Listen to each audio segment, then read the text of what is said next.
calling this meeting of the Library Advisory Board to order at 7:02 p.m. It's our first meeting of 2025. Welcome. Roll call is always a little bit funny because I feel like I should be like calling out people's names, but we don't really do that. We're mostly all here. And we have a moment later on in the agenda where we'll do some more introductions and sharing. So I'll just say that we have met one. First item is approval of last month's minutes. Those were attached with the agenda. Hopefully everyone had a chance to review them. Barbara and Charlie were here. So yeah, you know, you could, I guess, approve the I didn't see anything concept. that I had any questions about. For those of us who were here, is there a motion to approve? Motion to approve. I second. Hi, Katie. Happy New Year. Happy New Year! Yay! We're just at the point where we're approving last month's minutes. Okay. Did you have any questions or concerns about anything you saw? No, I'm good. So those are approved. I just wanted to state. Public invited to be heard. Anyone want to say anything from the public? No? All right. Gosh. Not that much. The drum up some people will come for that part. So it's a little bit out of order, I feel, to do an icebreaker before welcome and introductions of our new members, but I think we've all had a chance to at least briefly meet our new members. The icebreaker I came up with for this first meeting of the year is, what is a book that you are looking forward to reading this year? So it could be something that you plan on, it could be something that you expect will be published at some point. It could be even something that you are just still on the hunt to find, like this year I've got to read a good book about, or I got to find a novel that is like this. So however you choose to interpret that, but if you are thinking about what your reading plans are for 2025, what is something that you're looking forward to? Well, I'll go. My guilty pleasure is murder mysteries. And so I want to read Louise Tingle. I think it's called The Grave. I'm on some book.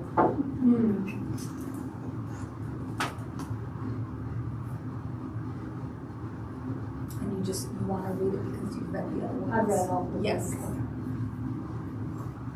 I'm happy to go next. So I keep collecting library cards, which some of you already know about, because I am an e-reader. And so then it helps me move up waiting lists. And there's a book I've been following for a long time called There Are Rivers in the Sky.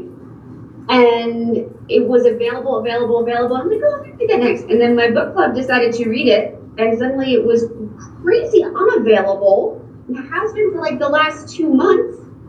And so I probably won't have it read in time for my book club. But I still want to read it because it was my suggestion. Yeah. What was it? There Are Rivers in the Sky.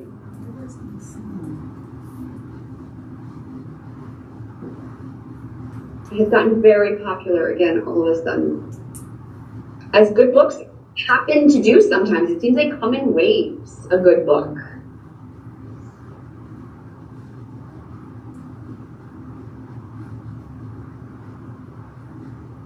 I'll go.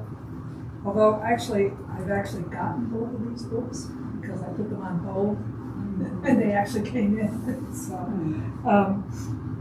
right now, I'm reading Somewhere Beyond the Sea by T.J. Klune, which is a sequel to The House by the Cerulean Sea. And my guilty pleasure is science fiction and fantasy.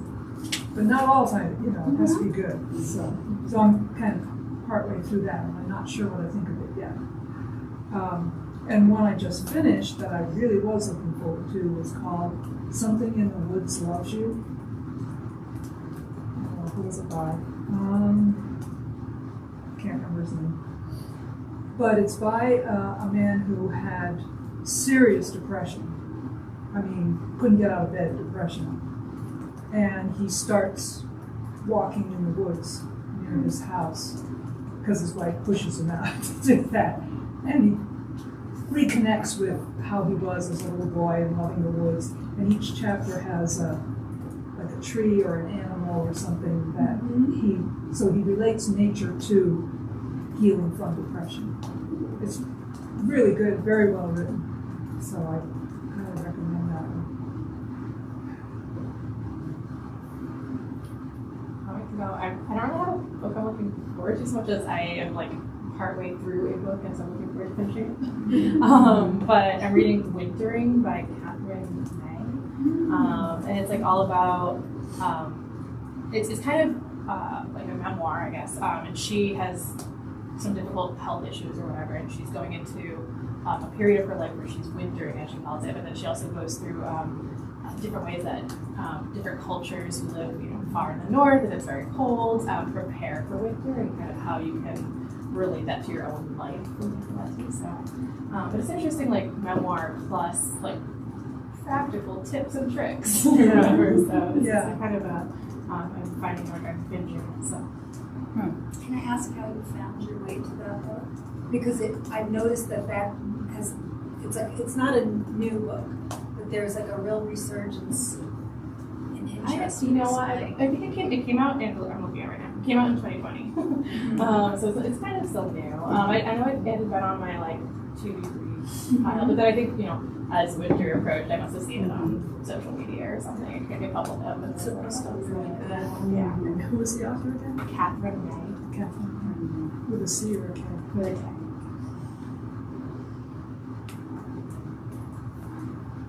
You can call me Katie though, too.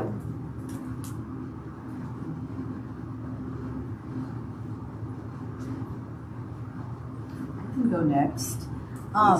So this book, so I had taken a class, so I every so often I need to recertify for bilingual instruction. And I have been taking some courses through CU Denver. And one of the courses I took was really delving into language and culture.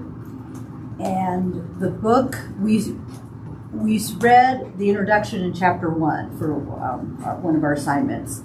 And I really want to go back and read the rest of it. It's called Con Respeto by Dr. Guadalupe Valdez. And it really goes into the culture of predominantly Mexican American, Chicano, or even first and second generation Mexican students, and how there's the disparity in U.S. schools really comes from teachers or even the school system as a whole, not really valuing the education, the culture, and what the students bring to the table. So it really challenges the reader to step outside their traditional mindset and really evaluate with a critical eye our school system as a whole, and how are we opening the way our norms, our cultural norms in the school setting, does it really lend itself to having students of other cultures really thrive and really show what they know, and what we value as intelligence, or what we value as acceptable in the classroom, how other cultures maybe take a different mindset and a view, but it's really looking at it through the lens of Mexican American and that. And so that one really resonated with me just because of my history. My mom's first generation, and the Hidalgos have been here like the border crossed us, we didn't cross the border kind of thing. It's like we just kind of went with the flow. But how, we always felt like we didn't really belong. This wasn't, we'd go home and we'd live a totally different lifestyle and culture than what, we wore two different hats and two different, I guess, masks, I'd say. So I was very intrigued by that book. And so I do want to go back maybe next summer when things slow down.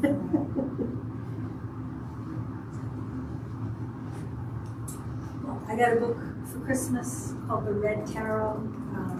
I like tarot. I'm interested in it from different angles, and this book is about looking at the tarot through the lens of anti-racism, anti-oppression, how to kind of reclaim some of the traditions and reimagine them as tools for liberation. So I just thought that was such an interesting and niche topic. I put it on my wish list, and my husband chose it as my Christmas gift. So haven't gotten it to it yet, but I'm looking forward to digging into that. I am mostly nonfiction. Who wrote that? Who's the author? Not someone I'm familiar with. Okay. Christopher Marmolejo. Look that up.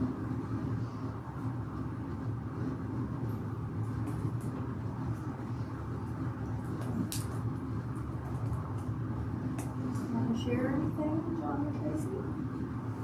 Sure, I can go next. I don't really have a specific one, but I'm hoping to get to this year, going back over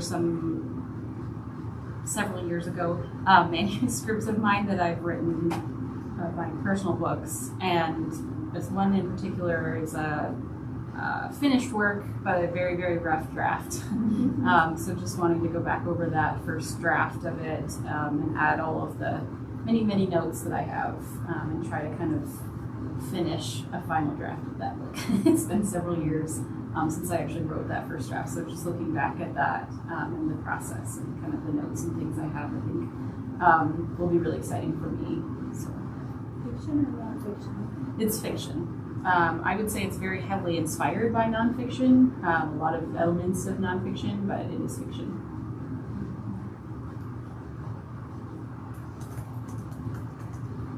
Excuse me. I know. I always wait because I have to think about it. I don't know. As usual, I cheat on these questions, and because I don't know. I guess I'm not cheating. You didn't say to name just one. I said Sometimes it's open one for thing. Interpretation. I don't know if I have anything to look forward to. It's what I spend time on, which is usually it's nonfiction as well, and I tend to read a lot of kind of personal and work-related items on leadership, and so one of them that's on my book stand is a book, I can't remember the author, so those of you who are going to ask are going to have to look it up, but it's called Inclusion on Purpose, and I heard about this author who was interviewed on a Brene Brown podcast, who is my hero these days, and it was really good, just about well, it's what it sounds like. Inclusion for staff. So, one of our, certainly an aspect of this year is not just looking outward but inward with staff and supporting each other. So I thought that would be a good read. So that's what's next on my book stand, but that's going to be a theme probably, as it has been. Well, I don't know why I said that. Thank you. I wrote those all down because I heard a lot of recommendations in there, so that was cool. Would anybody like to volunteer to bring an icebreaker for next month? Like to rotate. I think I volunteered like a couple months ago. So I'll do it. You will do it. Okay. I writing this down. I was like, February is my month. I'm like, November. Thank you, thank you. And so now we officially welcome our new board members. And I think most, if not all of us, have had a chance to speak with you during the interview process. So certainly not, asking you to repeat all of that, but want to extend just genuine enthusiasm and gratitude that you accepted the invitation to sit on this board, and would love to hear any thoughts or sentiments that you would like to share, things that you've been thinking about since the interviews, or just how you're feeling and thinking about this this year ahead in this new role. Before anyone starts to speak, this might be a good time to say, please, while we're welcoming you, that's why there's food. yeah. This is not normal. And Yeah. thank you, Tracy. And Katie, I don't know, if you have a snack, you can join us for snack time.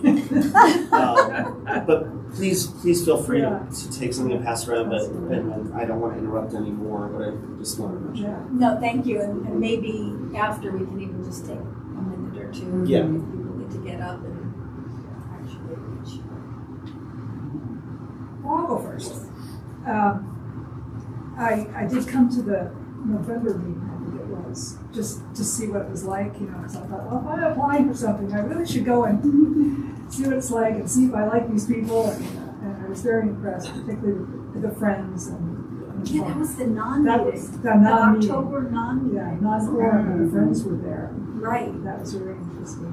And just looking at the minutes from the last meeting, there's a lot of talk about the strategic plan and the goals and all that kind of stuff. And I'm looking forward to seeing the actual documents and, really, Me too. really getting into it. Is it your job to write them? Oh, yeah. In order to know, what the issues are and then, be able to contribute ideas. Good. So I'm kind of looking forward to that. I have just been, thank you, first of all, for inviting me to join. I've been really looking forward to this. And so two things. One, I guess I would say, I really feel like it's so important right now to be involved in making contributions in any way we can. And I'm heartened when I look around and see there's all kinds of ways to do that and to take action, and I think this is one. Something that I started thinking about when I looked through the minutes is, we were talking about our selection criteria, and that got me thinking about book banning. And so in the last couple of days, it seems like I've seen articles popping out of the ethicist in the New York Times was about, reverse book banning. We had a little free public library, and she said that there was some objectionable materials showing up in her little public library, her little free library, and was it okay to get rid of them? And so I had been doing several thoughtful concepts about, why we choose books, and why it's important, and who the audience is, and what the age is. And so I'm looking forward to kind of examining kind of how I feel about that, and thinking about that from the perspective of the user. And I did hustle in and turn in my LBD library that's on my way.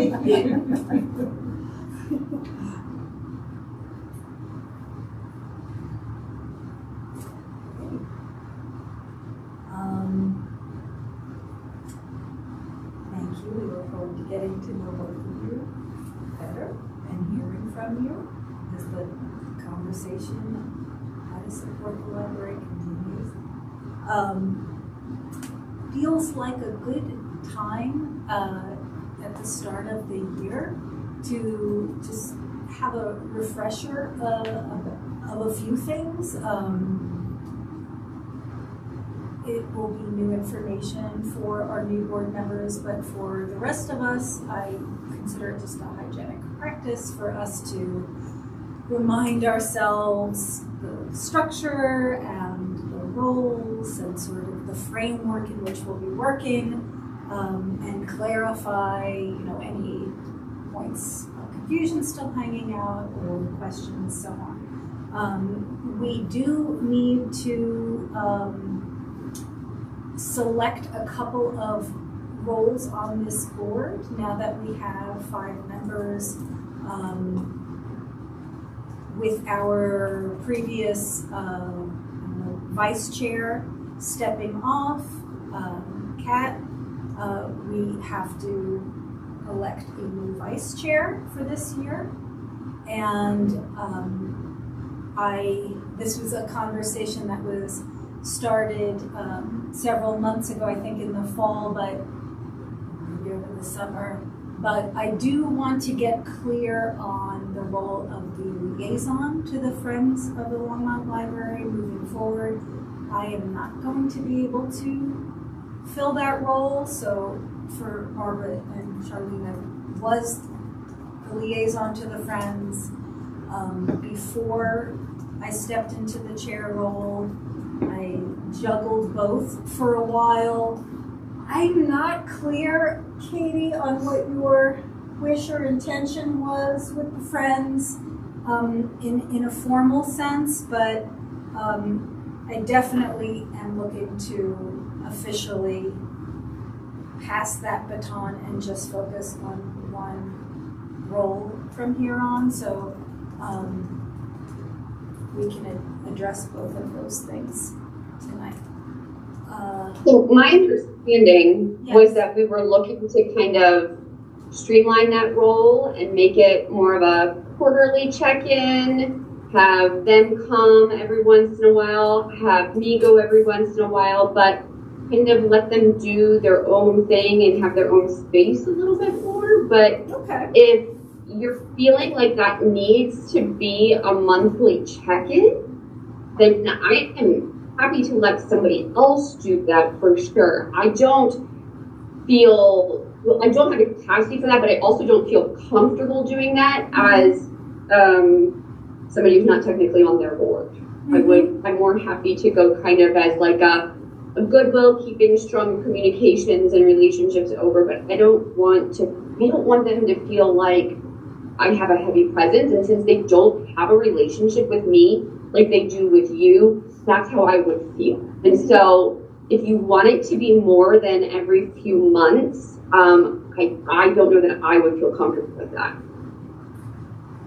So this is great that we're bringing this up, right? Because we need to remind ourselves what these roles are and what they will look like moving forward this year.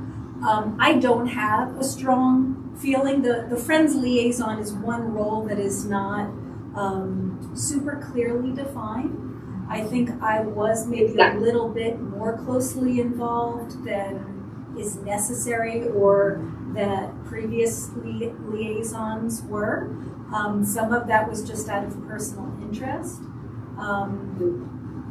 I don't think it's necessary, having gone to the monthly meetings for, I think, 2 years.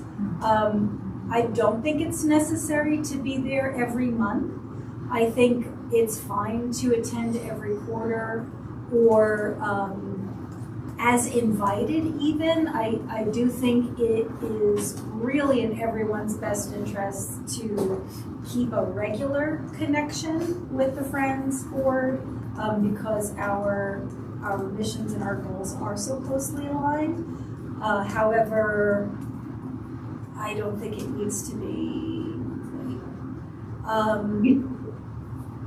So what the role basically is at its core is to be the conduit for information from the Friends Board, which is a nonprofit board, so they're not obligated to post minutes publicly or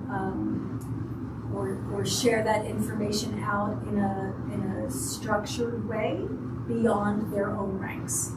So having a liaison has been really helpful in just keeping this board apprised of any challenges, successes, volunteer opportunities, collaboration opportunities that we might be interested in. There is, I think, a willingness on all of our part on this advisory board to support the Friends as appropriate, as opportunities present themselves.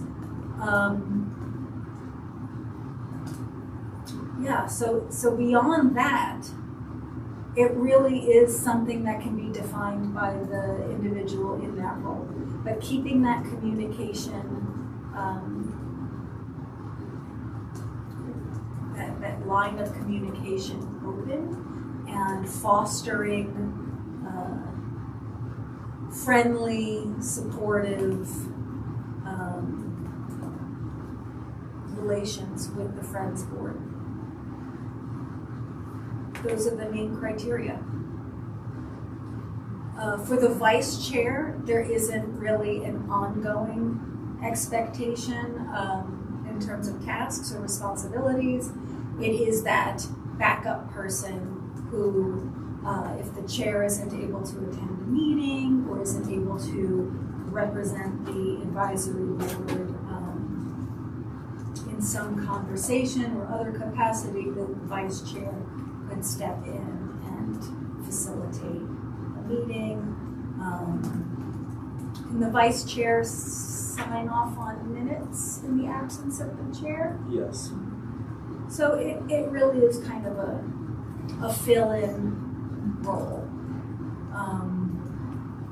So in that sense, not really substantively more than what anyone on the board is doing currently. Unless I get So the way this works, that I understand, is we would invite nominations, either somebody else on this board that you think might be great for one or the other roles, or you could nominate yourself and say, I'm really interested in trying this out, and then we will vote.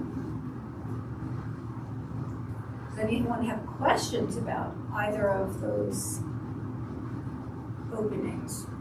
So other than the chair, there really aren't any other formal titles on this board. We don't have a treasurer.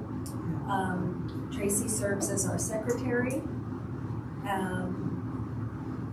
So how long did this role last? Is it like an annual thing or until the person starts done? Mm-hmm. It's obviously feel highly unqualified to do either. Yeah, of me those too. things. But if it comes up in the future, after I know more and Shirley knows more, I'm sure we would love to throw it out.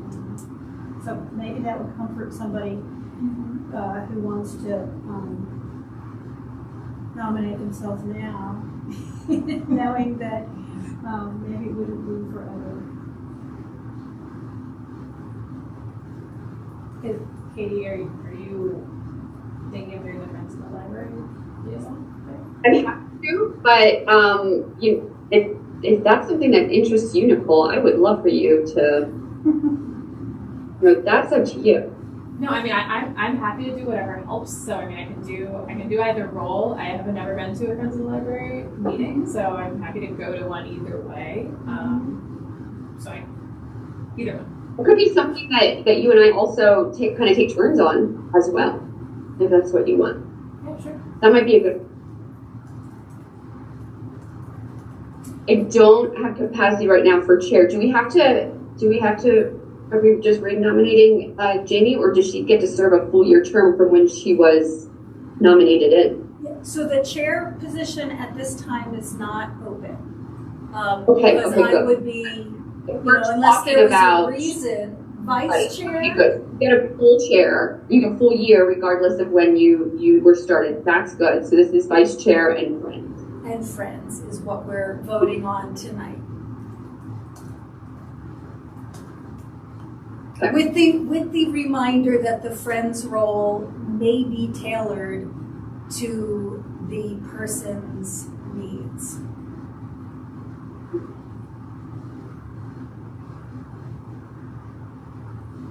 All right, I nominate myself for whatever Katie does not want to do. Oh my God. Okay. Then I'm going to stay as friends, and I nominate you for vice chair. Excellent. I'll nominate myself for friends. You nominate yourself, or I'll nominate you for vice chair. Perfect.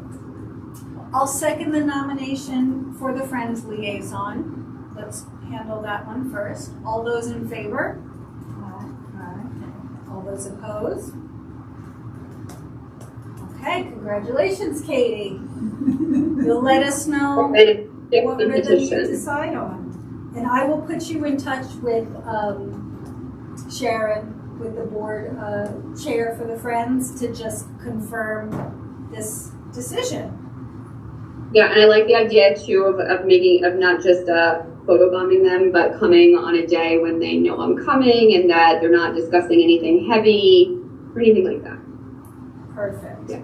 If we can coordinate, I'd like to just go either the same day, if that's easiest for everyone. Yeah, that's all. Or any other meeting in the future is also fine. But All right, so Yeah. for Nicole Okay. as vice chair. If Jamie introduces me, I can then keep you in the loop, Nicole, for Great. that. Great, sounds good.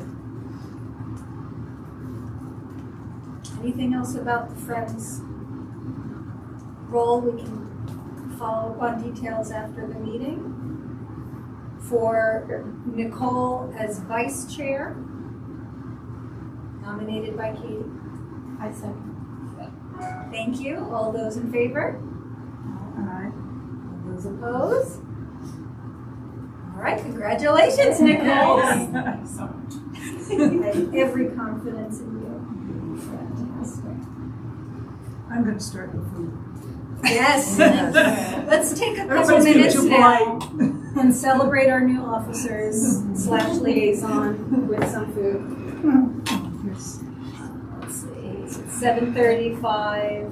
Yeah, just take 2 or 3 minutes and help yourself to a plate. Would you like some? Do you want me to turn the recording off? Whatever makes sense for you. Someone might want to see us eat. Out there. I hear this. Do I want sweet or savory? Both. Yes. The answer is yes.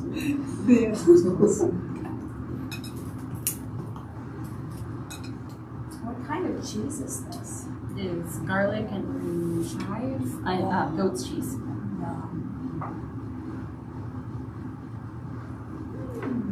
Oh, there we go. Over that one. Here you go. So cute.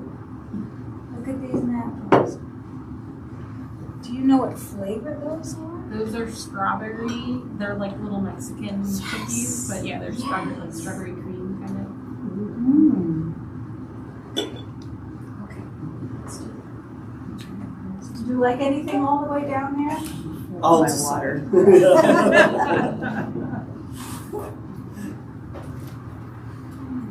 Is that butter?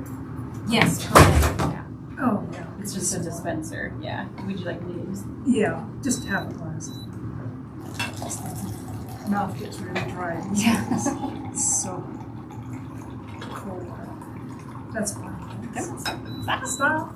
Uh-oh. That's like the library book check-in thing. When I went to check my books in, when I said done, so I had to go talk to Kim. I said, "Oh, it's cold." Yeah, it should be tap once to turn it on and then. I There you go. have no Yeah. had no effect on anything today. It's not working right. I think it's the 4th Wednesday. Yes. And it's like It's usually the like week 4:30 or after something, us. right? It's like the afternoon. 6th. Oh, it is 6? Yes. Oh, okay. My husband just joined the library. Well, Sorry, Wednesday? the museum board. Oh, Oh, do you really? Yeah. What's that, Katie? Sorry. Is it 4th Wednesday? Is that right? Correct. 4th Wednesday at 6.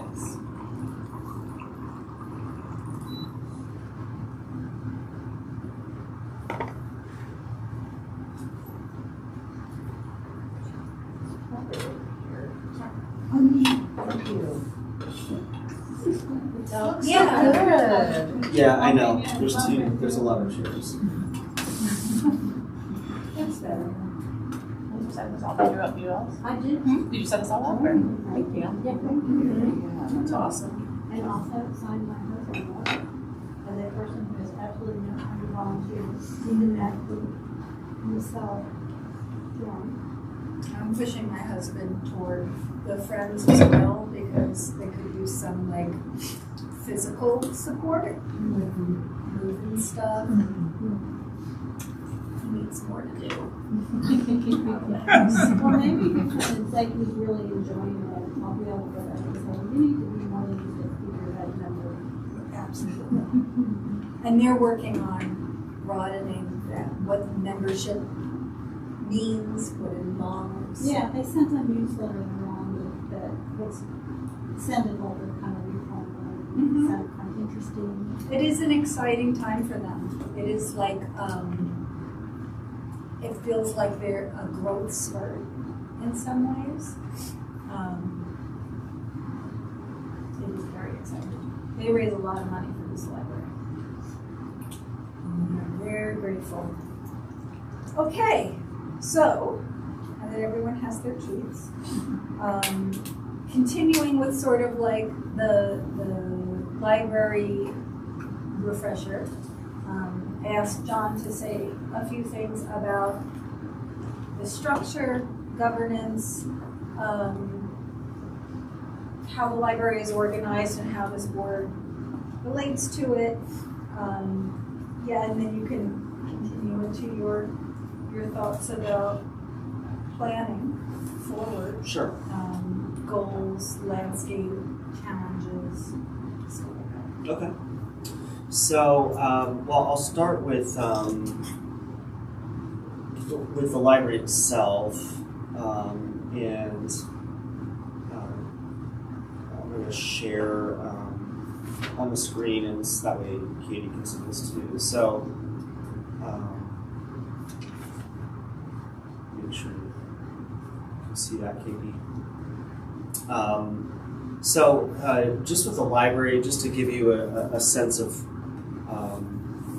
the structure of the library, how we function here. So, I'm John, the director, and then I have, and I know that's probably it's a little small. I know.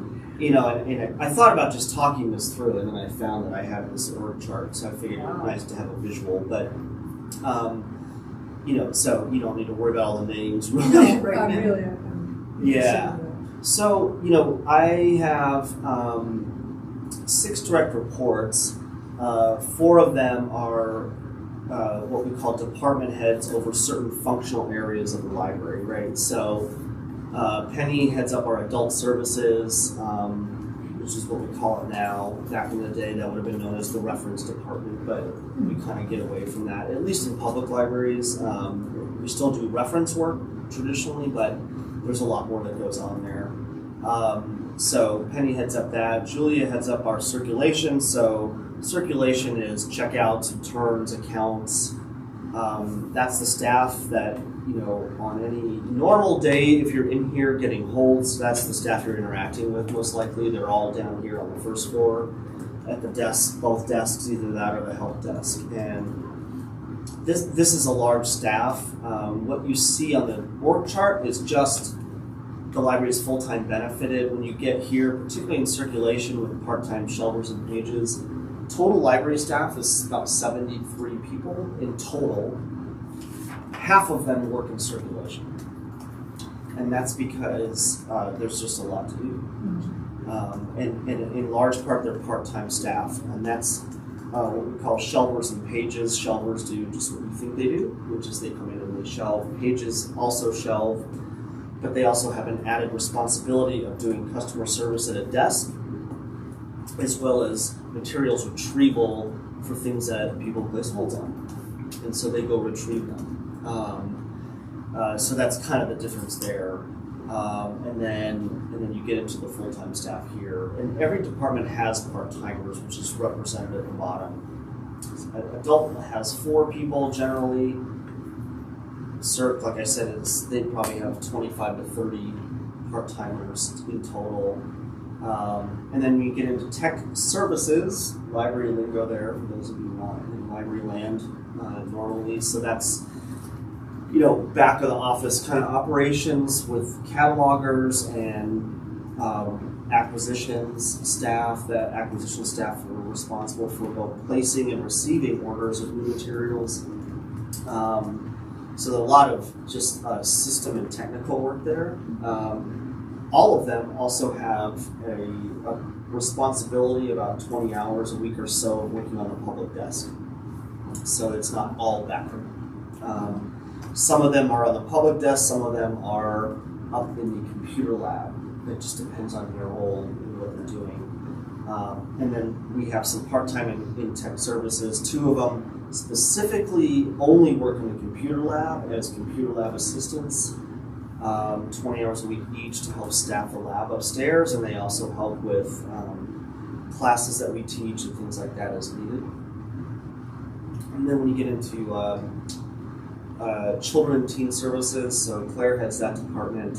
Obviously in public libraries, that's a very important aspect, right? With early childhood literacy, everything that goes along with children and youth. And so this is the staff under Claire, and they have some part-time people there. And they all do a variety of things. Some are more specialized, like the first person listed here, Becca, is officially our teen librarian. So she really just focuses on teen services and collections. And so some things are divided up that way. Kate is our bilingual children librarian, so she does bilingual story time and other aspects and is fully fluent in Spanish, so that helps with the children's department. There's other Spanish speakers, but that's her actual role, is to be the bilingual children's librarian. And then we get into the non-department heads, also reporting to me. So Lillian is our outreach coordinator. Officially, the official title of her role is Bilingual Services Outreach Coordinator. That's how it was created at the time. It's one of our newer positions. It was created before I was here. I've been here 2 years. It was created about 3 years or so ago that she's been here for outreach into the community, particularly for Spanish-speaking population in Longmont. So she is a native Spanish speaker from Mexico and connects with that community and is just doing outstanding work, which I'm going to show you a little bit in the agenda as far as what she did in 2024 to give you a sense of outreach and the amount of connections that she makes in the community. Is she the one that does they come to the senior center? Yep. Is that like once a month or something? Correct. Yeah. Sometimes it's her, and sometimes it's other. Yeah. She has staff that come for her. So she coordinates. She's at many or most things, and then sometimes she has staff come. I can get into this a little bit more, but Lillian is a team of 1 currently. She should probably have a team of at least 4 or 5 people, but she's 1. We do have a 20-hour position, someone that was reporting to her, and that person resigned. So when Lillian is currently out of the office, but when she's back, we'll repost that and get her some of that part-time help again. But it takes everybody to help contribute to outreach and be out there in the community. It takes a lot of work and time, but it's very worthwhile. Very worthwhile. So, and then we have our security team. The library has their own security presence. So Jake is our what we call campus supervisor. And by the way, the campus. The reason it's called campus is while the library is their primary responsibility, They do respond as needed to other areas in the city if they need a city security presence. That can be handled by them if they are available. But it doesn't happen too much, but technically that's their role. And he has a full-time person under him who is largely at the Memorial Building and Roosevelt Park. And then he works here every Sunday, and then as needed. And then we have a part-time that works at night. Sherry's here tonight. She supports the library at night and on Saturdays. So very helpful to have our own security presence. And then last but not least is Tracy, who really runs the library. And so that's the team of the library. And just to give you that quick overview, somewhat quick. I'm never quick about anything. So where does, because I volunteer for the Homebound program with Jana, Yes. where does she fall under? Is she in adult services? Or? Yeah, so Jana, who you're talking about, is right Oh, here. okay. Jana Kopp. She is one of our librarians in adult services. And they all divvy up roles, right? Yeah. And so Jana is new to that. The person that was in charge of our Homebound left almost a year ago. Yeah. Jana took that on. And that's a huge and important service and a lot of work. And Jana is phenomenal at that. As was Devin before her. But yeah. And Denny before. And that. I started with Denny. Yeah. So that's basically the library team. I mean, I always can talk about that and different roles if you have questions about that. And then what's not represented here is the library is a part of. So the library department is a part of the Recreation and Culture Division, right? So I report to Jeff Friesner, who is the Director of Recreation and Culture, which includes Recreation, Museum, and Library, and very soon to be Parks as well. He's taken on Parks as well. It's going to be over. Archie, how many kids, or is he just going to be interim until they hire somebody? No, they're folding Parks into Rec, which is generally how most municipalities work. Parks and Rec. Yeah, just like the show. And so, Here's our show. hopefully we don't function exactly like that. But so at one point in Longmont, it was Parks and Rec, and then that got split out, and they made it Parks and Open Space. And so this is still kind of in progress, but so that's going to fold back in. Jeff was doing this before anyway, and so it makes a lot of sense from the recreation standpoint, just because Parks and Rec are very integrated, not just because it sounds nice together, but when you have Rec in all the athletic fields, those are Parks responsibilities, but there's so much coordination that it makes sense to be in one department. It makes it a little bit large, but we'll see how that goes. Jeff's a veteran here in Longmont and has been doing this for many years, so I don't see any impact on the library, but we'll have an addition of that, which might be good because oddly enough, Parks is also responsible for things like cleaning up parking garages and parking lots. And so now I can, instead of me having to get a Parks person to sweep up leaves in our garage, I can just tell my boss that you need to call them because that's his staff. Yeah. So it's Parks and Rec and Culture. So I don't know if it'll rename. So right now it's called Recreation and Culture. I don't know if it's going to be like Parks, Rec, and Culture. I don't know. This is fairly new, but I just thought I didn't really represent where the library lives within that. And so there you have it. Yep. So I'm going to stop. That was really the only thing I had to share on that aspect. So stating the obvious, because I've never been involved with a library that was part of a city structure before Longmont. So as part of that city structure, functions like marketing and communications, accounting, facilities and maintenance, those are all, the library uses the city's Correct. resources, that doesn't maintain its own staffing for those functions. Correct. That's a good point. So, yeah, and this is generally how municipalities would work. I mean, if you're a library district, that's going to be different. It's how you're governed, right? So if you're a district, you're your own entity, so you'll have your own HR, IT, everything, facilities. As a city, we share resources, and so the library uses the city HR and the city communications team and the city IT. Now we have library expertise on staff because a lot of the library systems and software are so unique that we need to have our own expertise on that. But we still, speak with, in the city it's not called IT, this still drives me crazy, it's called ETS, which stands for Enterprise Technology Services rather than Information Technology. I guess that's fancy. But same thing. And so, but like for networking and our network connection, all that stuff is all through ETS, so we don't have to manage any of that. Accounts payable. And then finance, Yeah, same thing. Yeah, so budgeting and finance. So, the city has a centralized accounting and finance team, budgeting, all that stuff is centralized. So they and the team there divides up their responsibilities, right? So there's a couple or so people that really focus on budgeting and finance and accounting for recreation and culture. Other people have very different departments, probably in like public safety, like police and fire have their own.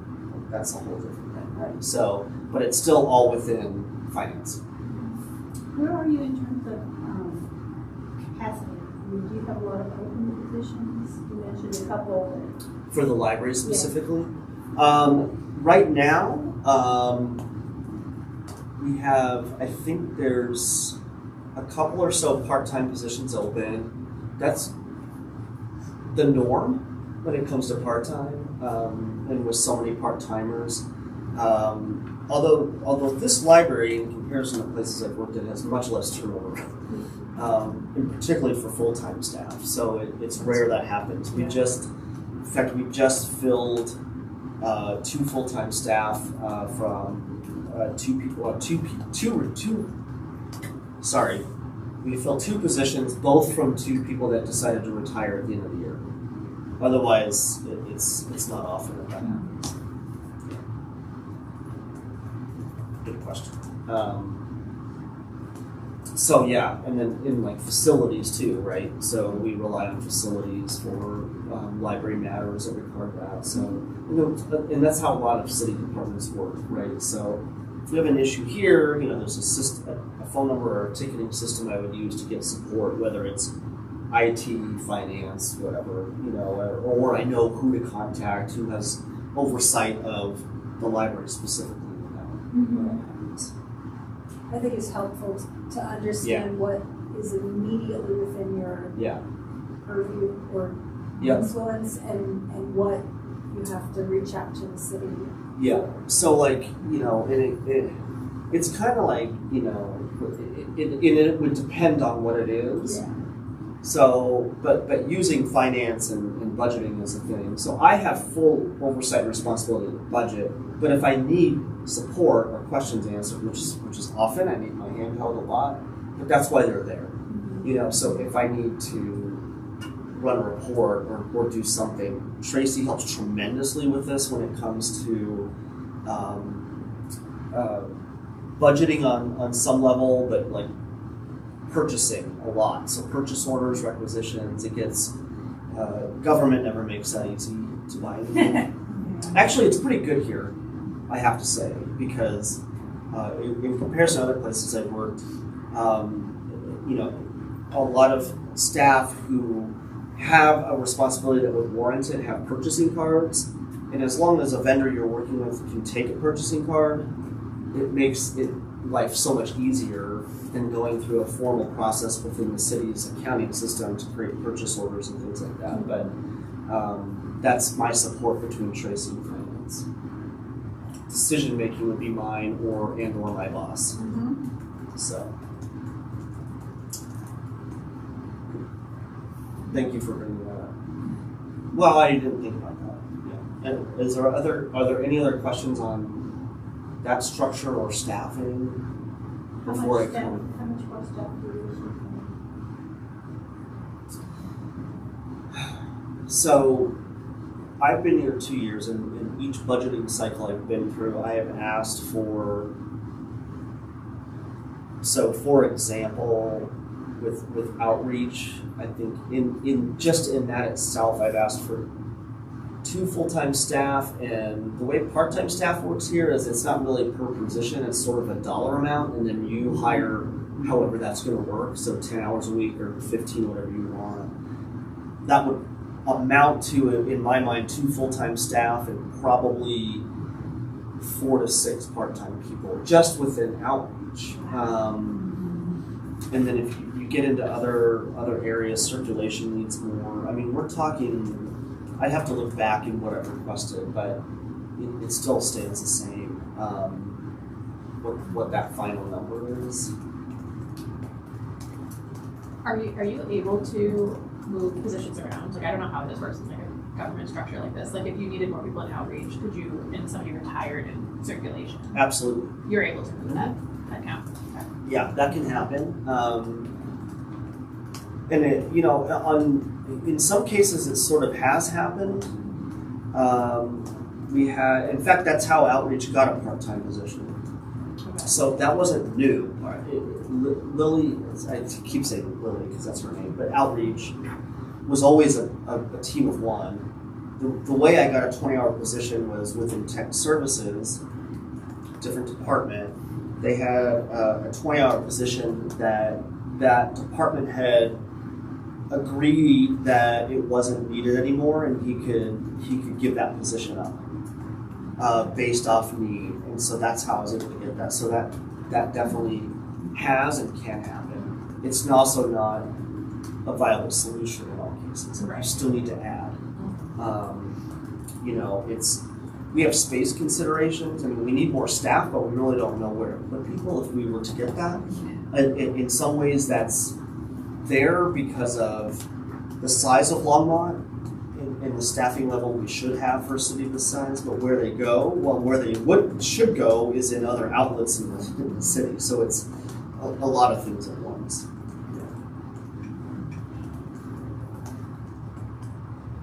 Other questions on staffing or? You don't have to have them all tonight. No, but it's interesting. So when you're hiring, basically, the process is within the library? Yeah. But then you have to go through HR to actually get them on board? It's both. It's both. Yeah. I mean, HR manages, like posting the jobs. Yeah.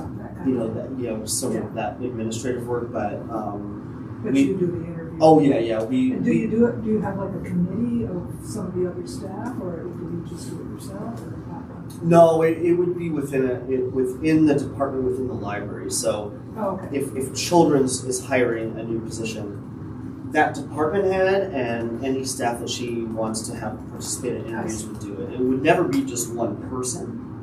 At least 2. I've certainly participated in interviews where staff want me to, which I often do when we have professional staff generally, like librarian positions. I will help interview with those, which hasn't happened too much, but it's handled within the department, within the library. And HR supports us really just administratively in that case. Yeah. We do the posting, we create the questions, the interview questions, we do the reference checks, we do it all. They post it, and then when we have candidates, they process new employees and do that end of it. We do some of our own onboarding as well, internally when they come on board. HR has a role, and then we do our own onboarding.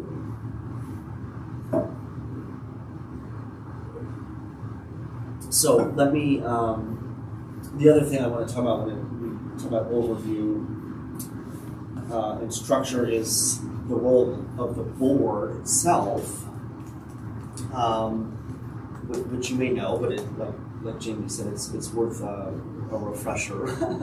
And maybe if you're familiar with other structures of other governing boards. So here in the city, the library board, and there's many others in the city that are advisory board in nature. So there's not a decision-making capacity. There's actually very few in the city. I think there's a couple commissions that are in like planning and zoning is a decision-making board, right? This is advisory. So what does that mean? It means that you represent Longmont on library matters and advise council on library matters. Not necessarily the library, but council. So based off our discussions. And what that can look like, I mean, the best example, a real example would be back when we were leading up to an election, but even before that, and going through the, thank you. I wanted to say some F word, but it wasn't feasible. Let's leave that out of the discussion. So it was the feasibility study, and then sort of, helping communicate to council, like, okay, this is what it means, this is what it should mean for the library. So that's what advisory boards do, is advise council, and whatever that means. That can be here, when we have our liaison here, or at city council meetings, oftentimes through public invited to be heard, or other means through writing letters or emails to council on behalf of the library. So, in general, that's what it is. Do you have anything as the chair to add to that? Well, I've also experienced on this board sort of that two-way street of we represent the residents of Longmont and we're advising council on behalf of Longmont residents.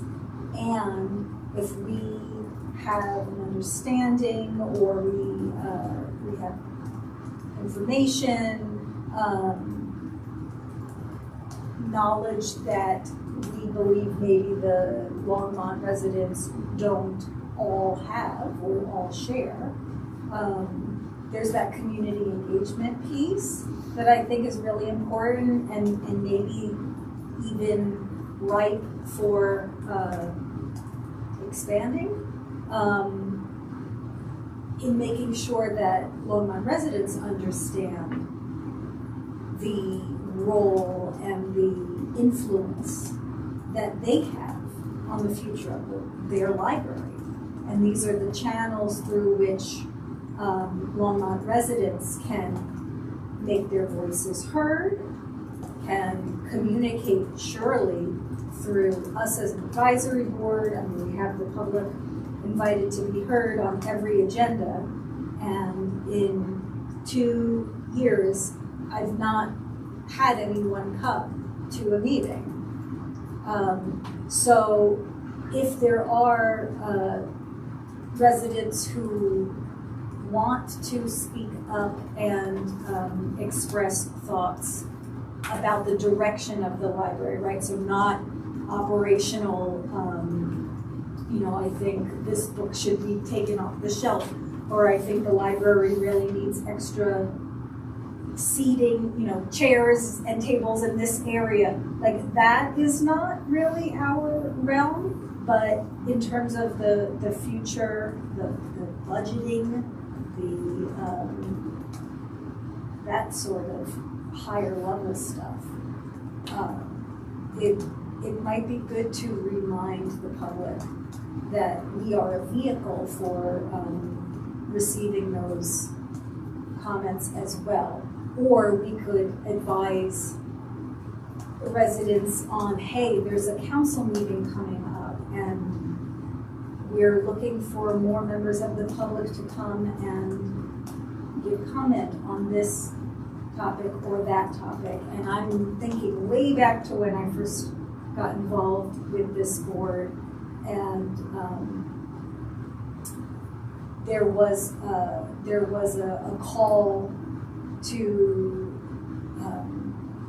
have folks show up at a council meeting to, I think, give testimony, or not testimony, but like to make a comments around the feasibility study, or Correct. where the feasibility study was Yeah.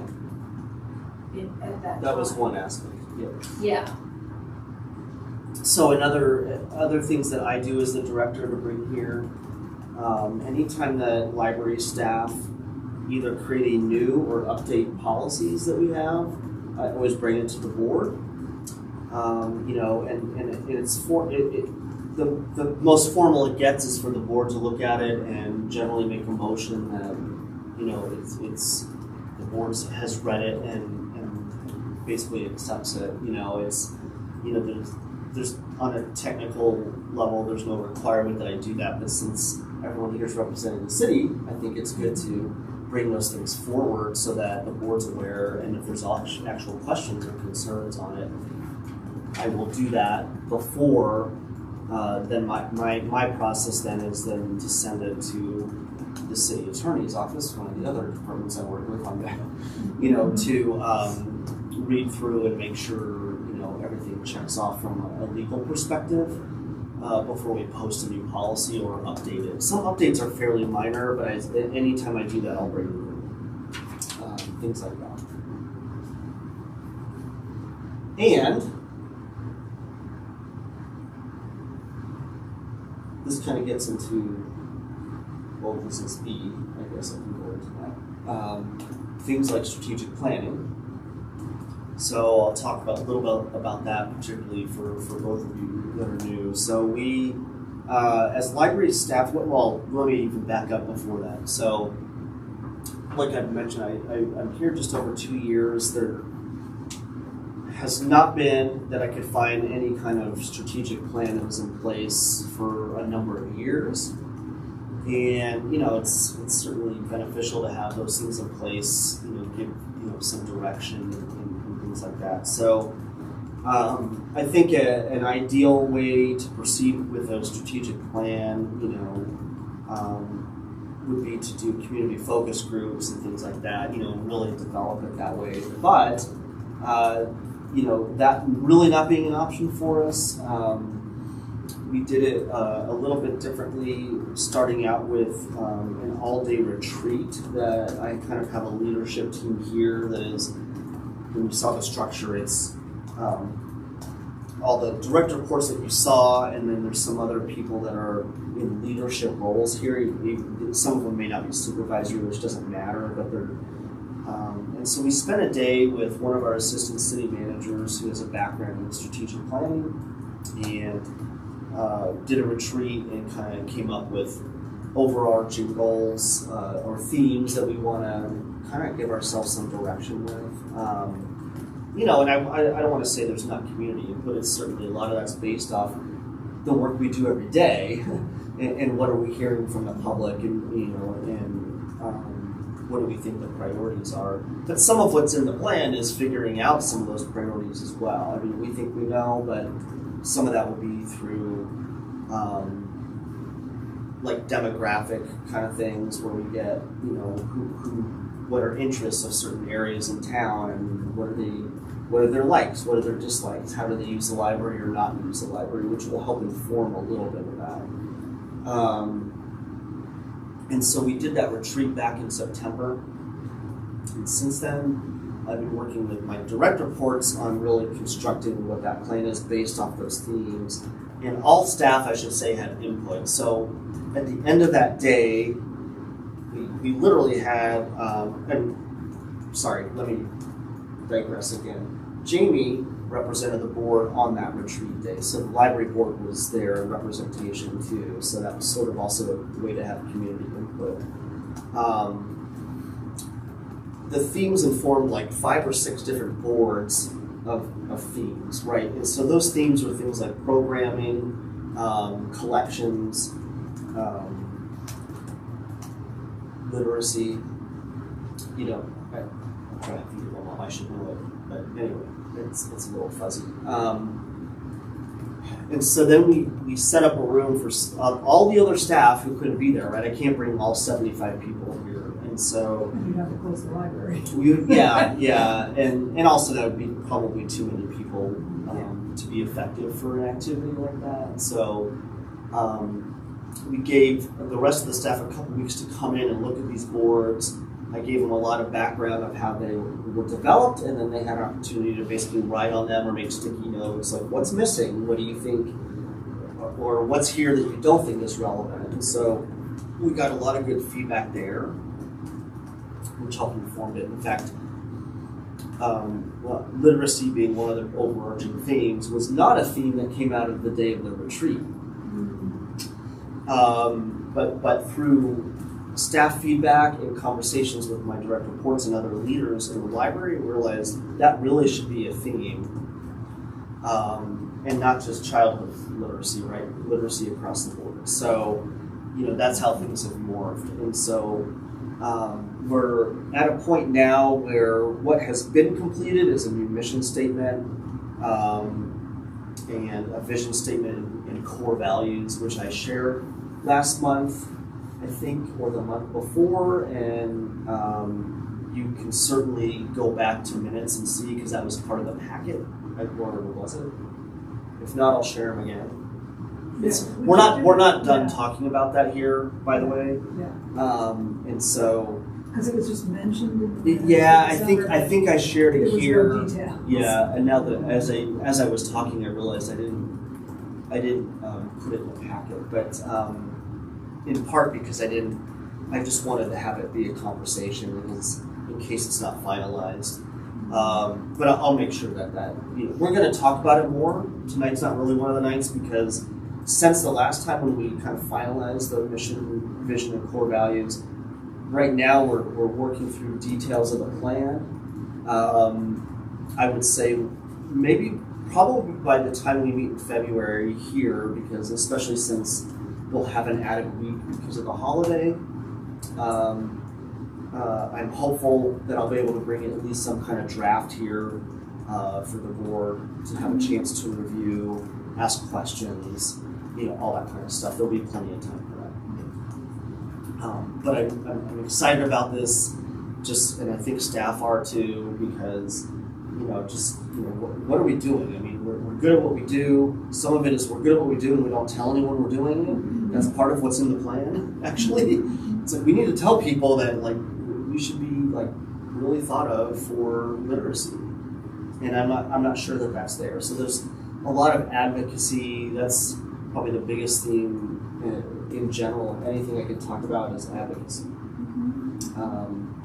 So that's kind of where the strategic plan lies. You'll certainly learn more. I know that's a little bit vague right now, but there'll be more to come to this board with that as we get through things. So that's kind of my update on our business, Jim. So what I heard throughout this portion of the agenda, both in you discussing the overarching structure and some of the progress with a strategic plan and revitalizing that process of having a strategic plan. And then in the questions that I heard brought up, there's this theme of need. What are the needs? How are the needs being addressed? How are the needs being prioritized? How are the needs being funded? So I am thinking about, I don't know how to describe it, I think like a developing action plan. So based on sort of this 3 to 5 year strategy, that'll be a 5-year. 5-year plan that staff have been working on. I imagine that staff and you're having to keep moving all the time. You don't get to hit pause and say, okay, how are we going to work with these themes? How are you kind of pulling in some of the maybe most urgent, or what are those emerging needs that you feel like can be addressed in 2025? So that's what we're talking about as we're doing it. Yeah. And so it's becoming apparent, and I bring this to the attention of my department heads as we've been talking through this. Like, the plan is, the strategic plan itself is fairly high level, and from my perspective, that's intentional. There's a no shortage of ways to approach a strategic plan, right? I mean, you can have like year one, we're going to do this. Well, I don't want to do that. This is the 5-year plan, and the reason is there might be something that changes where something that I might think is 5 years out, I can do now. So why do I wait, right? So it needs to be flexible enough to do that. And I think Jamie will inform, and what I keep telling my department heads is, as we talk through this, you need to think about, at a more specific level, how does this inform your goals for this year? Right. So, if it's in the case of literacy, what does that mean? And like an example of that is in the adult services area, and it's already happening. I mean, they're already planning more adult literacy type things. We have a brand new language course that's already developed that just so happens to fit nicely within the plan. Right. So that's a very specific thing, like add more language learning. Done. We can check that off. So so they'll have to kind of figure that out within their departments, and I think as the high level is getting developed, they can kind of see, well, what do we want to do this year? Right. Is that the 1,000 words thing? Yes. Yeah, I just saw that. Yeah. And then how does that tie into your budget? I mean, obviously you're coming up with new things to do. Is it just more of a tool to support future budget requests? In part it is. In part it is. I mean, the way that the plan's getting structured is you have like a theme like literacy, and then a key objective, and then under that is what do we need to do, what needs to happen, and what outcomes do we expect to see. Those are that's kind of how the structure of the plan will work. And a lot of times in what needs to happen is things like we need an added position of a early literacy librarian, right? Like if early literacy is a focus here, we don't have the capacity to do it at that level. So there's going to be, again, advocacy and a lot of push towards, these are our goals, but we need the funding to do this. But like meanwhile, if you're talking about some of the adult programming, you've already got adult programming, and you're just shifting the focus Exactly. of the existing. And so it helps, and that's a huge thing, right, is this helps us prioritize. Yeah.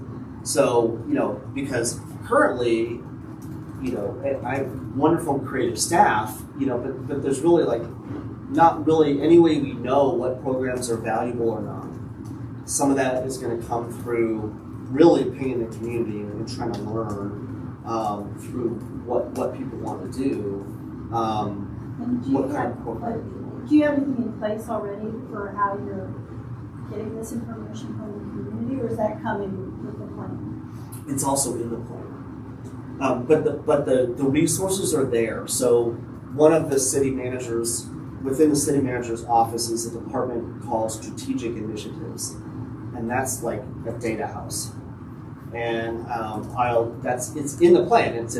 So when I talk about department goals, so administration, my department, that's going to be, we need to dig into this data and really learn specific areas, neighborhoods within Longmont, who's using the library or not, and what are their interests outside of the library, and really help inform what kind of programs that we might want to try, or what we should be doing, and how do we get out in the community and deliver that as well.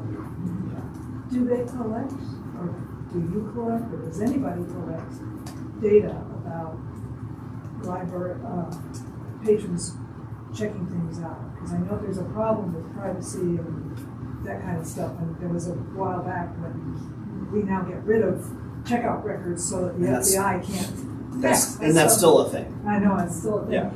But is there a way of collecting data without connecting it to specific people, where you could tell people who have gotten library cards come from these various neighborhoods or areas? Yes. That would be very useful. Yeah. That's exactly what I'm That's talking the about. kind of thing that I get. Okay.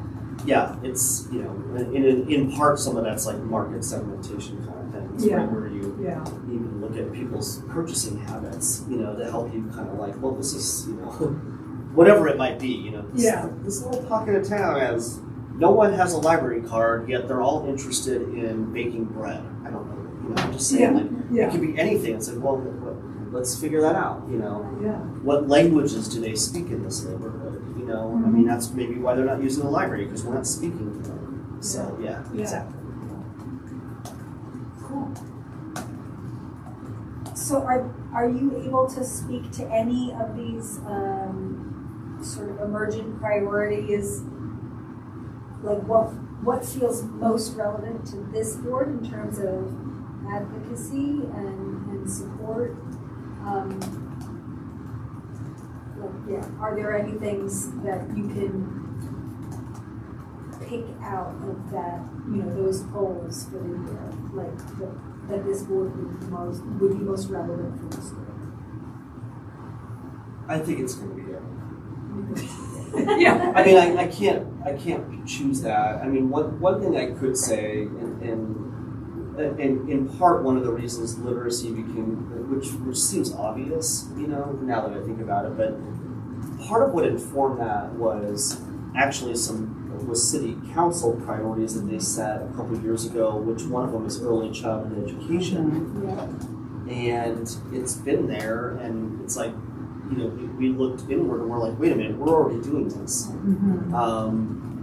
And so I think, you know, helping share and teach people, like, this, the library is doing this and this is how. And this, and you know, my ultimate goal with something like that is when people think literacy, they think of the library first. Other places are fine, and it's not to take away, obviously schools are teaching literacy, but I mean, but when you think of a city, you know, they need to think of the library. Yeah. So it's going to be a combination of what we're already doing and the new things that we will do. And letting people know about it. And yeah, that's huge. Yeah. And that's definitely where I see library board.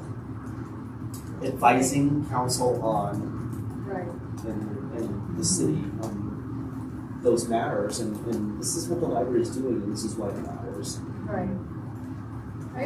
This is kind of my question is, you know, since I've been on the board just that long, even with our conversations with Susie, like, I don't know if we've advised council on much, if anything, since they've joined. Like, I'm curious, if that's their main role, what have we been missing for the past, 6 months that we should have been advising council on, and what are we doing this year that's going to change that? I think a big thing. Were you done? Yeah, I'm just going to Okay. continue battling. So go, please. So I think that the big thing was when the advisory board came to city council to encourage us to put on the ballot the ballot measure for the library. That was either that you all had written a resolution, people came in public comment, so, and then there were also, I feel like there were emails as well that came out. So I think that, if there's a big topic, I think, I'm trying to go back. Let's see. Some other things, is really encouraging council. Like, hey, these are the needs. And then it was so interesting to hear when not long after I had been on started on this board, that people on council were saying, well, I didn't know that the library had a financial. And I'm like, really? Yeah, y'all gotta listen. But so I think, there's a dual part in my role as liaison to make sure that council does know these are the issues that they're talking about in their in their action plan. This is what we want to see. And then your role is, keep doing the resolutions, coming and speaking to in public comment, those emails as well. I think that. And I would say some of it happens here. Yeah. I mean, like right now, Susie's here, our liaison, so in part it's just these conversations, this meeting, and when we talk about what's important to the library, we're advising council right now. Yeah. Right? It doesn't have to always be in a formal email or communication to council, but it can be, and it has been. What I remember, going to council meetings in person, since I've been involved, it started with the feasibility study and attending those meetings where members of this board were advising council what to do with those results, how those results, all that information might be digested, or which recommendations felt most pertinent at that time because of feasibility study that took That a was very great, long yeah. time. And by the time results were presented, things had already changed and evolved in different ways. And so there were members of this board who were saying, we think right now council should go this way with the results. Members of this board gave input on budget recommendations, when there's not enough to go around, going to council meetings and advocating for, please fully fund this library, or please fully fund John's request, if at all possible. The ballot measures and resolutions around, the election, that was another big thing. This board went and presented information from the library's annual report in the hopes of that data supporting increased budgets, or more consideration for the budget requests that John was bringing.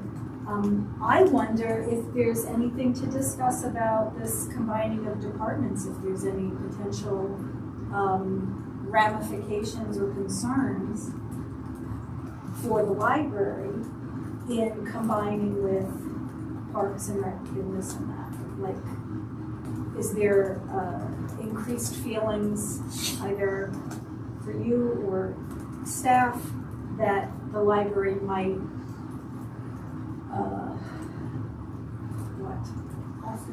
get lost in the shuffle a little bit? Because Parks and Rec are so big. Or fall down the Yeah, so ladder? I mean, I don't mind responding to that on record here. I think, and I've spoken with my boss about that, and the assistant city manager that oversees what we call external services, which is recreation and culture plus other departments that she has oversight of. And even outside of like adding to the department, I think a case could be made, and at one point it was the case, where the library was its own independent division. Here in Longmont? Really? I It had think, been? maybe, I don't know. Okay. I could be making that up, but certainly other places I've been in, that is the case. Right. If you think about the number of staff that I have here, the size of the building, the potential and the need for growth, I think, as you put it, lost in the shuffle could be something that I don't want to see happen. And so I kind of have made a point about that it might be something that should be considered, as the department grows. Because as you say, Parks, or whoever said it, Parks and Rec alone is huge. Right. And I also would say too, as one of my, very overarching themes to everything I do here is trying to get everyone to see and believe what I believe, which is the library is an essential service. Yeah. And if we're an essential service, then we don't want to be folded in these other things. And it's not to take away, there's essential needs in every department, right? Recreation is about wellness, right? I mean, I'm not taking away from that, but I think my constant, sort of fight Right. is, I want the world to see the library as essential as I know we are, Right. and not as an add-on, a value add-on. And when you kind of fold us into this kind of culture, recreation and culture, everything has an essential need. But what I know here in my industry, as I see people come in, for example, they come up, this again gets back to literacy, they come to our computer lab, Right. they need a job, and we start from zero. Here's the mouse, Yep. let's get you an email account, and then they have a job. That's essential. That's essential to Longmont. It helps, I could argue it's a public safety aspect, Public safety. because the economics, more educated and employed people are, the less crime there is. workforce. So Yeah. there's a lot of, that's like, everything that I talk about, that's what's behind it. Right. And so when you ask about departments, I think probably at some point, and I wouldn't mind it if it was sooner rather than later, I think the library should be its own division. Well, It's It's big enough. also the only public service of that group that is free. Yes. Yes. That's what Correct. I was Anybody just can walk about in. to I say. mean, And that's even if you another go to the rec important center, aspect. you Yeah. still have to Yeah, pay, yeah. you know? And that's my concern, Barbara. Like, Charlotte. I'm sorry. Oh my okay, I God. did it Charlene, Barbara. I did that before earlier. You didn't Yeah. correct me. So it's really your fault. Oh, No, okay, sorry. I'm so sorry. Charlene, Barbara. Okay. My concern, right? I have a big family. I've got 5 kids. And 4 of them have a job. And they're bringing in their own income. And the 5th one does not.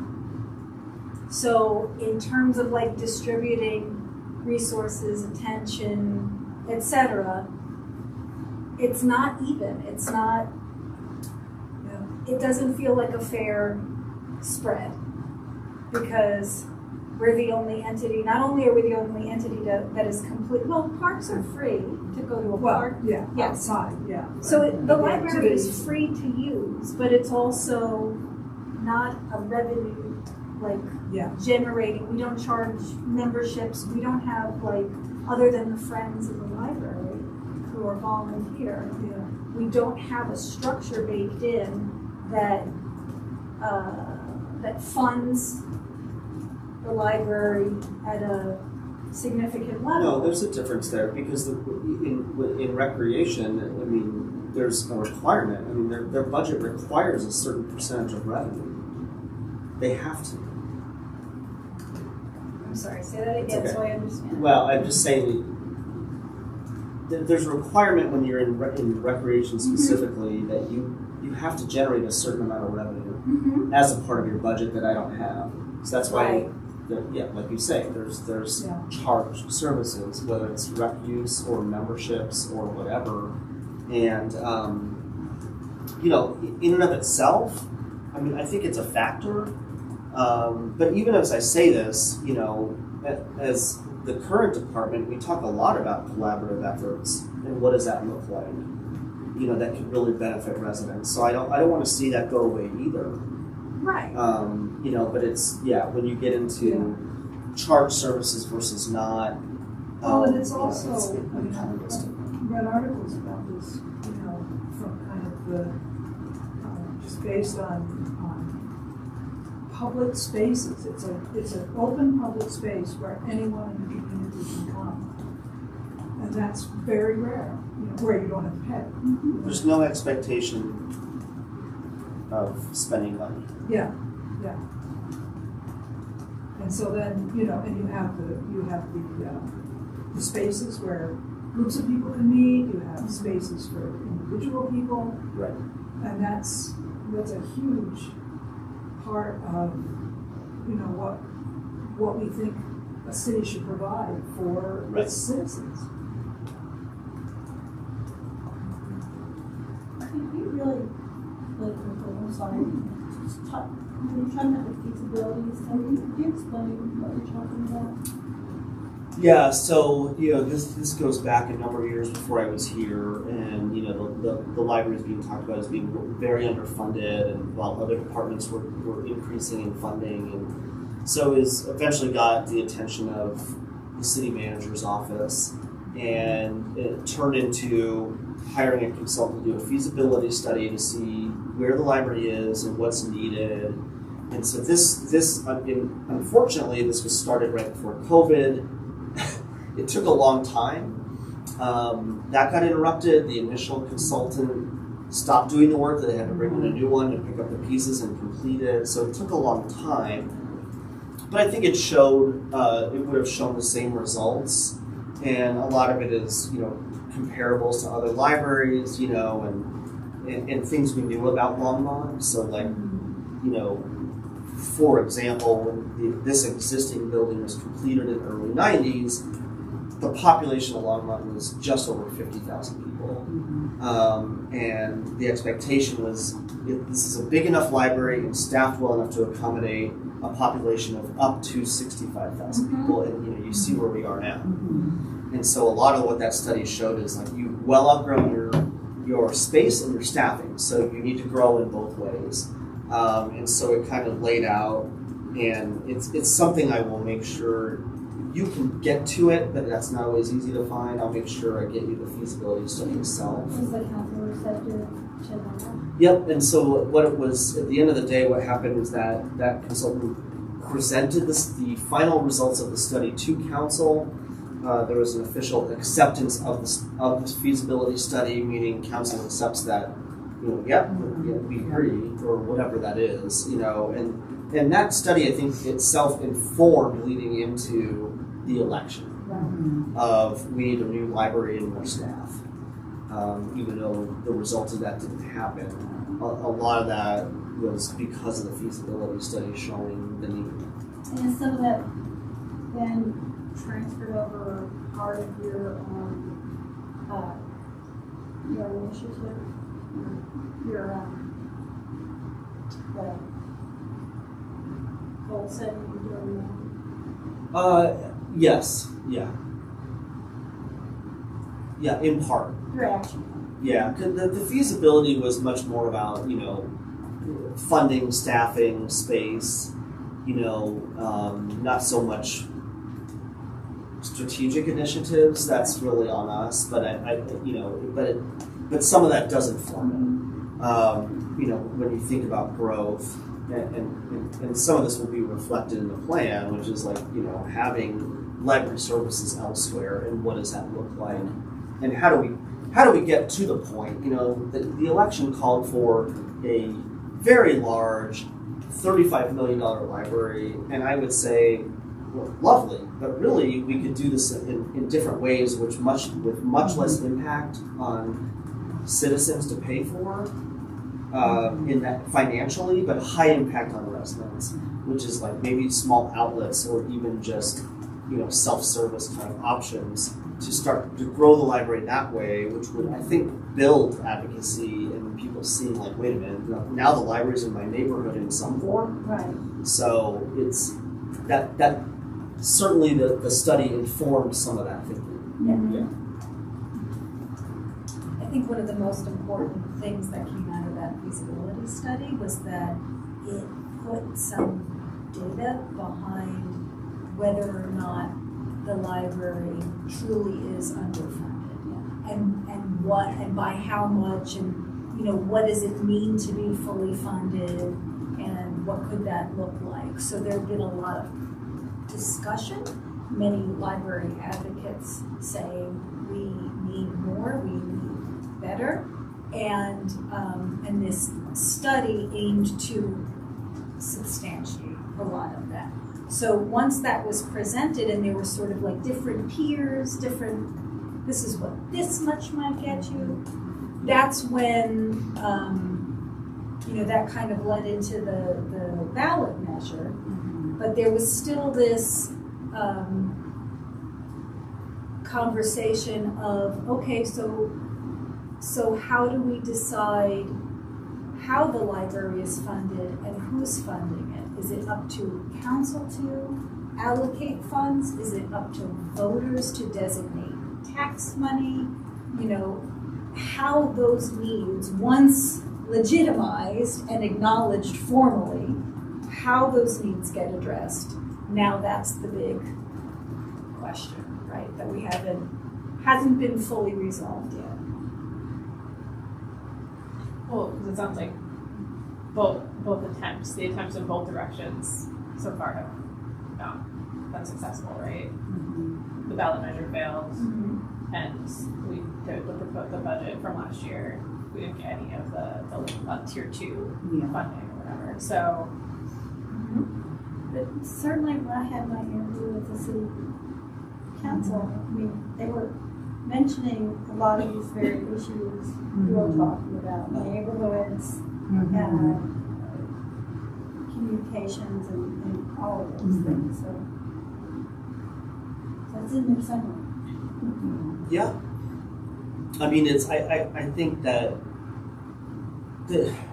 philosophically there's buy-in for the library. That's just different than money. You need it. Yes. I mean, you definitely need it.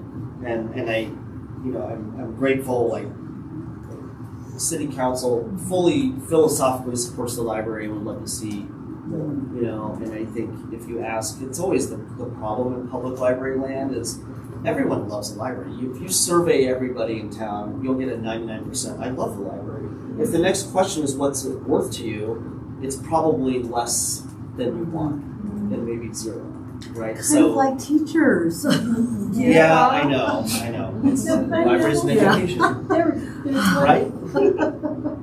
There were just a lot of, they were talking about some of your specific issues, not just we love the library, but they're going to neighborhoods. Yeah. And what else you could do if you could have a branch library and things like that. So certainly, somewhere, the concept is it's not just it's for the library.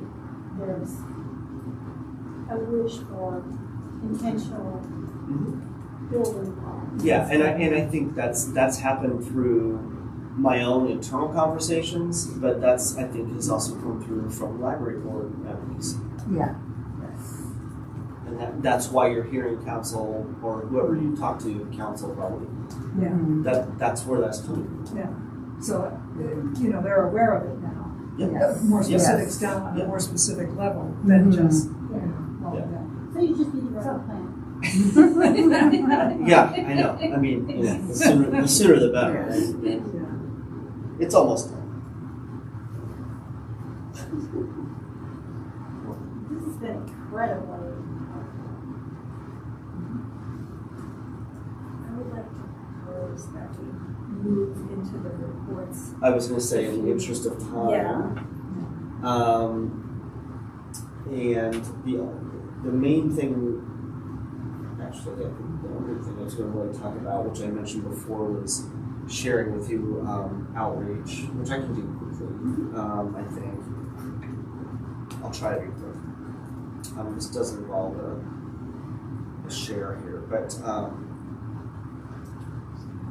so that you can look at something on the screen. So, one of the things Lily is really good about is capturing, sorry, that's the end of the slide.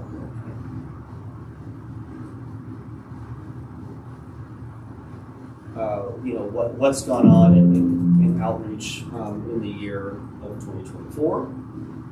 Just to kind of show you, she does a great job at capturing this, but just I'm going to be pretty quick about this, but these are all the events, some of the major events that happened in the year.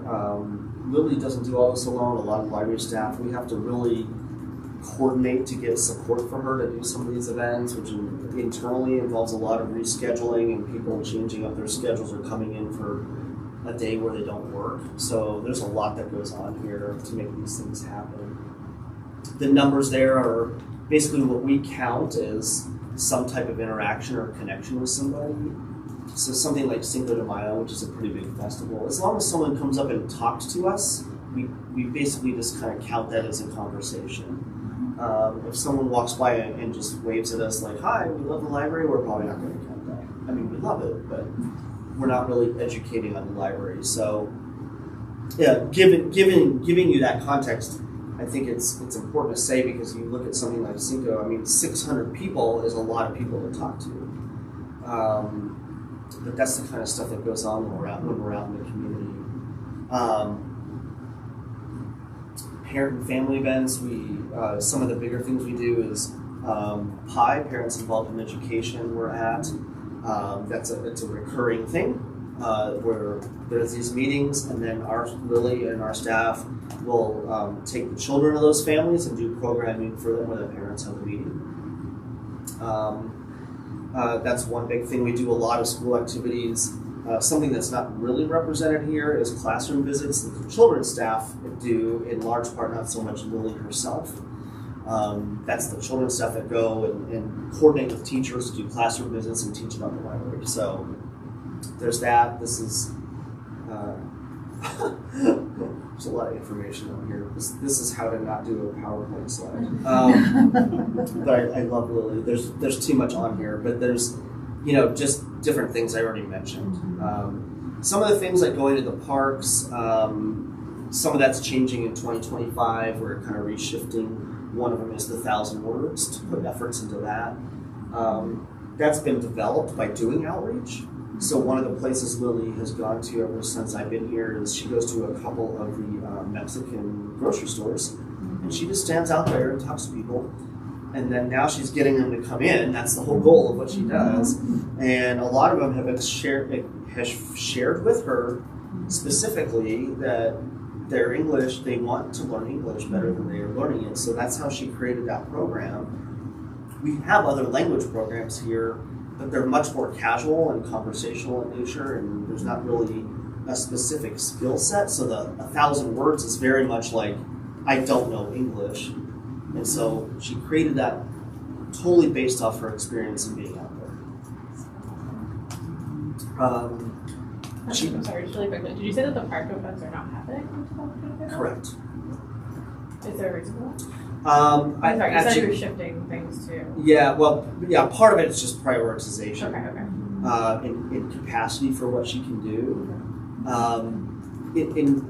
For the parks themselves, so Lanyon Park, both of them are participation is largely driven of who's coming. Okay, so there's just not enough. Lanyon's been difficult. It's been a city initiative to really get that park much more visitable, where people want to come there. It doesn't feel safe for people. Lily's been there. It's been a major initiative. There's recreation staff there doing programming. There's other people there. But there's not enough people coming to it. But also she's been doing it for 3 years, and it's time to look in other places in town. I mean, that's also where that comes from. So it's not to say we won't again or won't explore other parks. It's just kind of for that. This kids with the bags, she does a lot of tours. That's another aspect that Lily does. That was one group. This just shows events done. So what she did herself, which is a lot, with her and other, and then staff solo is like the senior center.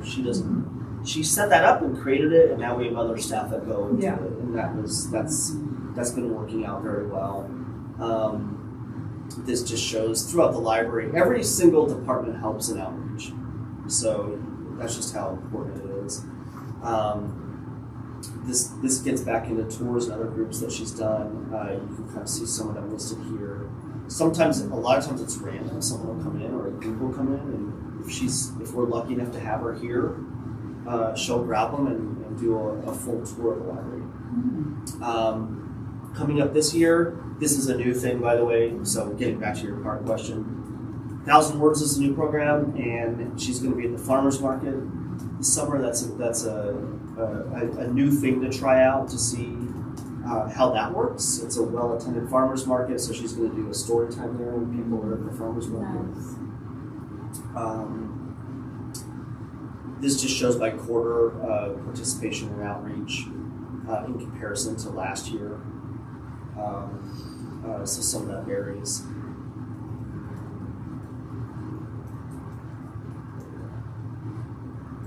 Yeah, so an increase in this year over last year, which makes sense. And then just to acknowledge, and I left. Yeah. So the Friends of the Library, which we've talked about here, but between really with all of the library programming, and this is one of the major issues for me is I've never worked in a public library in my career until here, where the library didn't have their own budget to support their own programming. And so we rely 100% on the Friends to do any programming. Without them, we wouldn't be doing anything other than checking out books. And programming is huge, and it's just as important these days. And what really, in my mind, what the Friends efforts should be doing is value-added programming, like bringing in a major author or something, or doing other or big events. The day-to-day programming should be within our budget, just like collections are. But that's where we're at, and so I just wanted to point that out here, and that's true for outreach too. So a lot of the stuff Lily does, she can't do without their support. It takes a lot. So that's that. And that was the only thing I really wanted to share in the director report, which will allow us time for the last two.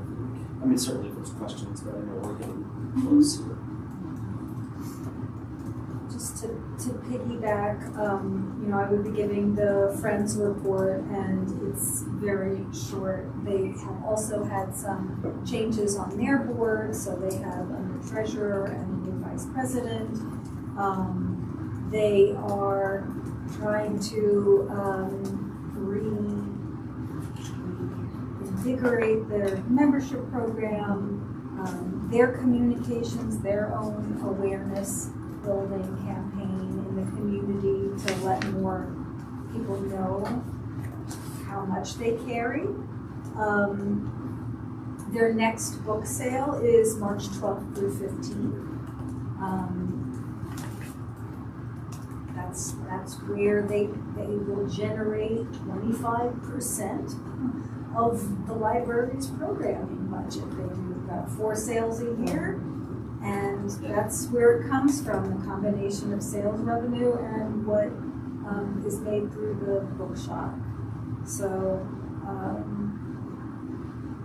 I can't think of any other news from the Friends, but just members of this board are always allowed and encouraged to volunteer as individuals with the Friends or attend the sales, participate. This is it. City Council. Okay, so I just received the applications for the Ward 2 person. We had 22 applicants.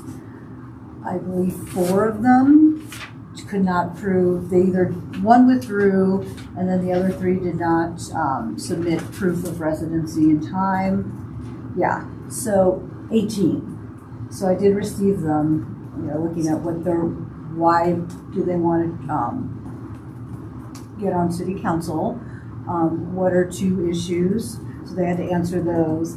I'd actually asked that the names be redacted. So I am looking at it and I'm just reading the content. I did not want to see, I didn't want to let my own biases, looking at names, get in the way of the content of what their goals and objectives are. So I had met with several residents in Ward 2. People have reached out to me. Anyone who wanted to sit down and chat, absolutely. So I was able, from there, this is the teacher and me, I formed a rubric. So I'm grading them. And my husband's like, you are overly doing this. And I'm like, well, I am taking this seriously. But yeah, the teacher thing in me, and part of me wants to go, there's some grammar stuff in here that I'm like, oh my gosh. You're killing me. So we'll be hearing applicants on the 21st, so next a week from tomorrow, and we'll be narrowing it down. So we'll hear everybody. We'll narrow down to our, I think top 5 or top, once we've narrowed that list down, then we'll be doing a back and forth interview where we were able to submit questions. Each council member submitted their own question. I submitted a question, so 6 in total. And then from there we'll vote. I think they have at least four votes to get appointed to this role. The other thing, and I'm working with the Ed Foundation and city staff on this, Children's, Youth, and Families, but the 529 jump. I know this, the library was listed as one of the places where they advertise, or they've done events here. So early education at the library. So I think it's for a future. So we had talked about different ways that we can, through PI, through family liaison meetings, discovery days at the museum, early education at the library, got to see those at the elementary schools. I have a dream class, and just connecting with PTOs throughout the district to get students, to get families signing up for these opportunities to invest. So the city has committed so it's $50 per child, pre-K through, right now it's kindergarten through 3rd, but we're looking to expand it.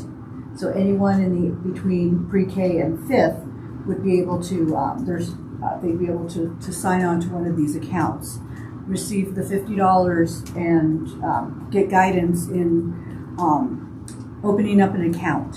So we have College Invest people, we have reps from First Bank, Edward Jones, and Wealth Tree Financial. And so for me, I've been helping out with some translation and connecting with families, especially at our Title I school. So I teach at Indian Peaks Elementary, which is a Title I school. That Lillian come out to our building as well. So looking for ways to get this in the hands of people who don't know that it's there, and it's a good opportunity. So that's what we're working on. I think tomorrow we'll be doing the water efficiency. So if anyone's interested in our water efficiency plan, you can tune in during general session or during general business items to hear the presentation. If anyone has any questions for me, let me know. Oh, and you know what? Actually, one more thing. We had our updates with council last week during our pre-session, and I had mentioned the conversations we had about using some council contingency funds. So we had talked about ways, and this is how I believe council can really step up if they, really put our money where our mouth is. But to use $30,000 from council contingency funds to support or purchase the vending machines, the lockers. The whole pickup locker. The whole pickup locker. Looking at how, I know one council member had expressed the desire, well, why don't not programs? So my feeling is that programs, it would just be a one and done. Right. Yeah.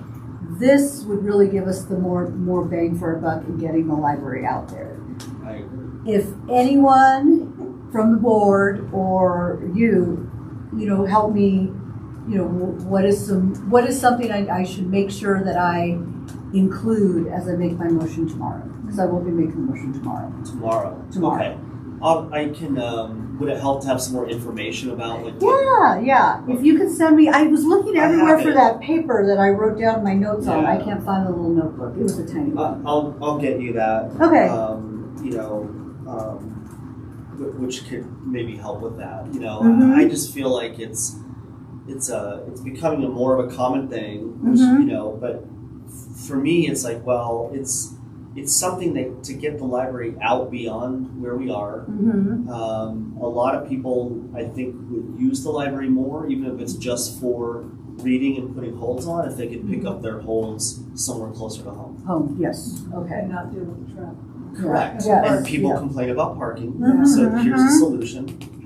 or a solution.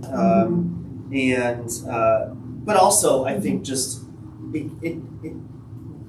it gets the library out there, right? And people will see it. They'll see like a Longmont library hold pickup locker, and I think that visibility really could help us grow more. So it's sort of like this. It's a version for me of it's like small hanging fruit. Like, all right, let's go from the $35 million library to a $30,000 whole pickup locker that I can manage with the staff I have.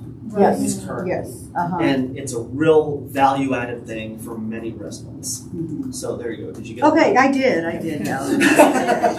So that No, it's all in here, baby. I'll email you Okay. some detailed information, and I'll try to even get a picture or two. I think visuals help some Yeah. people kind of see. Yeah, of course. And I've talked to other libraries about this and just how quickly the use grows. People are used to this thing, right? People use Amazon pickup lockers all the time. Yes. So this is it's not an unusual activity. It's just like, well, the library has it too, right? That's it's something that everyone's already doing. So the $30,000 is a one-time thing. Yes. And see, that's so the it would other pay point. for So that it's capital. Like seed money. It's a capital expense. So it would help pay. It would pay for probably a locker, but we're talking something that would have 20 to 30 or so lockers of space, depending, and then other things that I think the library could probably figure out either on our own or for some other way. Then you get into annual maintenance, right? Like you have to have that, but I think we can probably figure that out somehow. It might be trade off on something else within my budget to make it work, but I think we can. But that big chunk of upfront money. And then maybe that is something eventually becomes absorbed into that level 1. Exactly. So it's and then that would be my plan is to put it in the next year's budget for basically the ongoing staffing and basically the operational support of a locker or more. So. And then you can also have information on the locker. Oh, absolutely. All sorts of stuff about the library. Yeah. Great. events and all those. Yeah.